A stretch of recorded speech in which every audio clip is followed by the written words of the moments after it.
Happy birthday to you.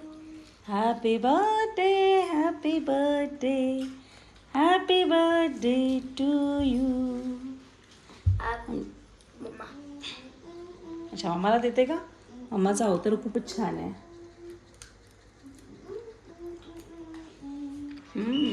पप्पा जेवण करत तर पप्पाला जेवणाच्या नंतर दे. ओके. आय थिंक पप्पा खात नाही. खातात. बर्थडे आहे तर चलता है. दादू ये कपकेक. हो पप्पा. The next morning.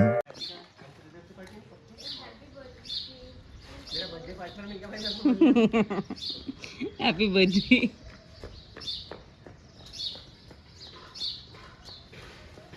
ये अपना बर्थडे का कुछ नहीं देता, बच्चों का ही सबसे ज्यादा देता.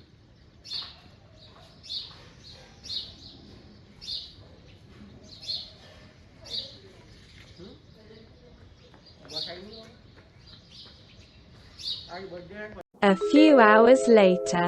श्रीचा बर्थडे आणि मस्त असा पाऊस. चांगला धोधो पाऊस येतोय. मला दिसतोय का माहिती नाही. पाऊस येतो. छान पाऊस येतो. जस्ट कॉलेजमधून घरी आली. कॉलेजमधून घरी येताना टिप टिप टिप टिप पाऊस सुरू होता आणि आता पावसाने चांगलाच जोर धरलेला आहे.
अशी छान वाफाळलेली coffee with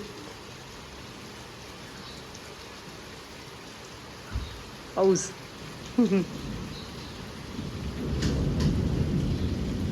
A few moments later. तर बाहेर पडतोय पाऊस आणि ही मॅगी बनणार नाही तर मजा नाही. सो आता मी बनवते मसाला मॅगी. पण श्री नाही आहे. श्री स्कूलमधून यायची आहे. बट मला राहवत नाही. आतापर्यंत वाट बघितली बट मला राहवत नाही आहे. भूक लागलेली आहे. इकडे पाऊस. सो आता बनवते मी मॅगी. मस्त अशी मॅगी बॉईल होते आहे. ती बॉईल झाली की मग आपण घेऊया खायला. टेस्ट करूया. त्यात मी फ्रोझन मटर पण टाकले. ॲक्च्युली मला इच्छा होती आज चीज कॉर्न मॅगी बनवायची. बट कॉर्न नाही आणि चीज पण नाही घरी. सो आपण टाकले फ्रोझन मटर्स आणि ते छान असं बॉईल होतं आहे. हे झालं की मी आता घेईल ती खायला. I love it. तुमची मॅगी रेडी आहे आणि आता मी खाणार मॅगी. यम. आहे की मॅगी झाली छान आहे पण श्री जशी करते तशी नाही झाली. श्री खूप टेस्टी बनवते.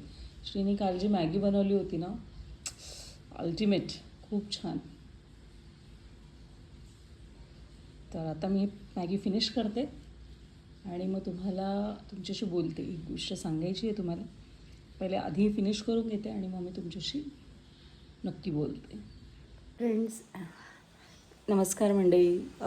सांगायचा विषय असा आहे की मी जेव्हा मॅगीची प्लेट घेतली मी तुम्हाला बोलली की मला एक विषय सांगायचा आहे. तर तो विषय असा होता. आज श्रीचा बर्थडे आहे आणि तुम्हाला मगाशी दाखवलं की मी इकडे पाऊस भरपूर येतो.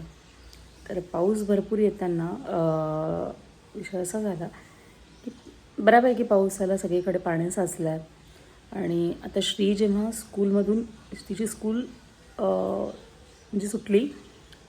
सगळे मुलं डिस्पर्स झाले. सगळ्या स्कूल बसेस थोडा लेटच निघाल्या त्यांनी सांगितल्याप्रमाणेच. पण येताना एका ठिकाणी पाणी भयंकर साचलेलं आणि मुलांना येताना खरंच त्रास झालेला. तर आता ती आल्यानंतर आपल्याला काय एक्सपिरियन्स सांगते ते आपण बघूया. तिचं म्हणणं असं होतं की त्या पाण्यातून त्यांनी बस काढली आणि निघाली पण मला थोडं भीती वाटते की आता जे नागपुरात सध्या रस्त्यांचे हाल आहेत किंवा जे काही कन्स्ट्रक्शन सुरू आहे थोडा विचार करावा मुलांसाठी पण. अच्छा ठीक आहे. एक म्हणू की श्रीची स्कूल जरा माझ्या घरापासून बऱ्यापैकी दूर आहे. पण ते डिस्टन्सचा इथे कुठेच काही रोल कॉल नाही आहे. पण फक्त डिस्टन्सचाच रोल कॉल नाही. तुम्ही जवळही बघाल ना तर घराच्या जवळ पण कुठे ना कुठे रस्ता म्हणजे पाणी साचलेलं आहे. तर जे काही कन्स्ट्रक्शन चालू आहे ते लवकरात लवकर कंप्लीट व्हायला पाहिजे अशीच इच्छा आहे. बघूया आता काय होतं आहे. कुठपर्यंत जातं आहे सगळं. किती लवकर कंप्लीट होतं आहे बघू.